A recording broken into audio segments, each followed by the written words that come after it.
Alrighty, here in the country I'm born in, we most commonly use the wire nuts for splicing our wires, and guess what? The strippers are made in the country I'm born in. That's nice to see.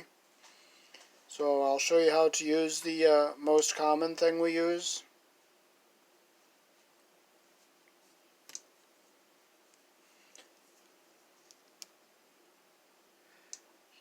You use the hole that matches the wire size.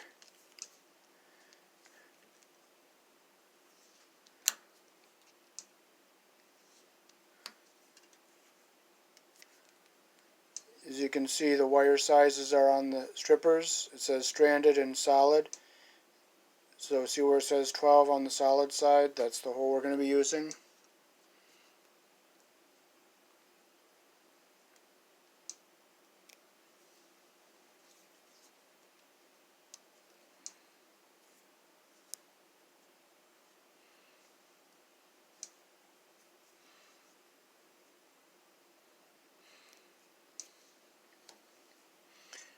Okay, so what I like to do is I get my insulation even at the bottom. So I get them even at the bottom.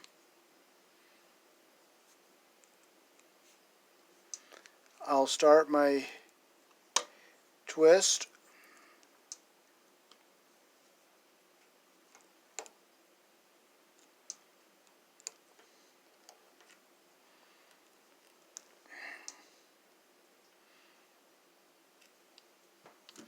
See how the one moved up? So I gotta work that one back. In a real situation, I would kind of like tap it back like that, or pull from back here and straighten it out.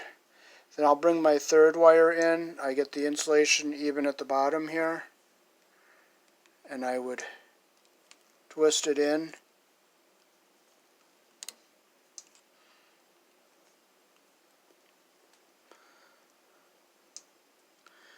And then I would cut them off.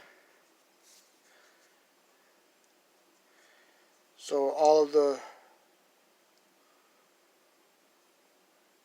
whoops, the white wire moved. So in a real situation, I would have to push that back before I cut it.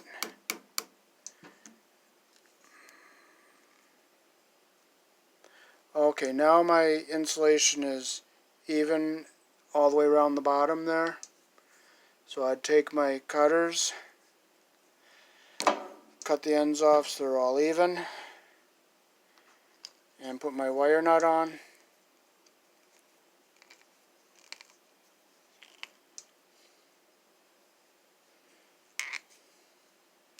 And see how the insulation goes up into the bottom of the cap? You don't want any copper showing. Now I'd like to show you something else. See the little spring inside the wire nut? They'll like make little ribs in the copper here, and it'll grab all the wires and hold them all evenly.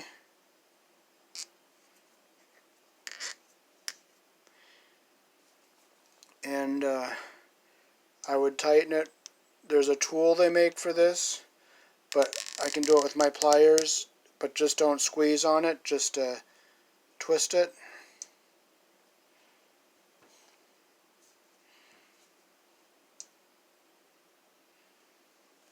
So that is how a wire nut is used here in the country I'm born in.